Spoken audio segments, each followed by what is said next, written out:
কোরবানির ঈদ মানেই গরু ও খাসির মাংসের বাহারি সব আয়োজন, কোরমা, রেজালা, কালাভুনা, কাবাব কিংবা ভুনা। ঈদের কয়েকদিন যেন মাংসের নানা পদে ভরে ওঠে খাবারের টেবিল। তবে অতিরিক্ত মাংস খাওয়া শরীরের জন্য ক্ষতিকর হতে পারে বলে সতর্ক করছেন বিশেষজ্ঞরা। বিশেষ করে উচ্চ রক্তচাপ, ডায়াবেটিস, কোলেস্টেরল, হৃদরোগ বা হজমের সমস্যায় ভোগা ব্যক্তিদের বাড়তি সচেতন থাকার পরামর্শ দেওয়া হয়েছে।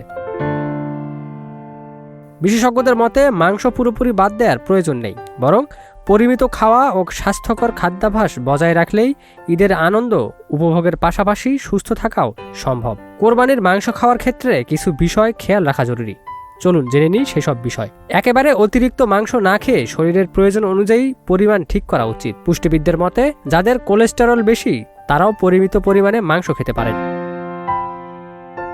রান্নার আগে মাংসের দৃশ্যমান চর্বি কেটে ফেলার পরামর্শ দিয়েছেন বিশেষজ্ঞরা।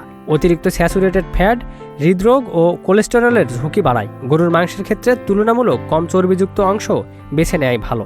সেদ্ধ, ভাপে রান্না বা গ্রিল করা মাংস তুলনামূলক বেশি স্বাস্থ্যকর। অন্যদিকে অতিরিক্ত তেলে ভাজা খাবারে চর্বির পরিমাণ বেড়ে যায়, যা শরীরের জন্য ক্ষতিকর হতে পারে।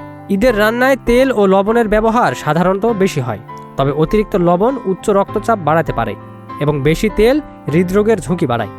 তাই রান্নায় পরিমিত তেল ও লবণ ব্যবহার করাই ভালো। সামান্য সচেতনতা ও পরিমিত খাদ্যাভ্যাস মেনে চললে কোরবানির ঈদের সুস্বাদু খাবার উপভোগের পাশাপাশি সুস্থ থাকাও সম্ভব। Desk report, news flash 71।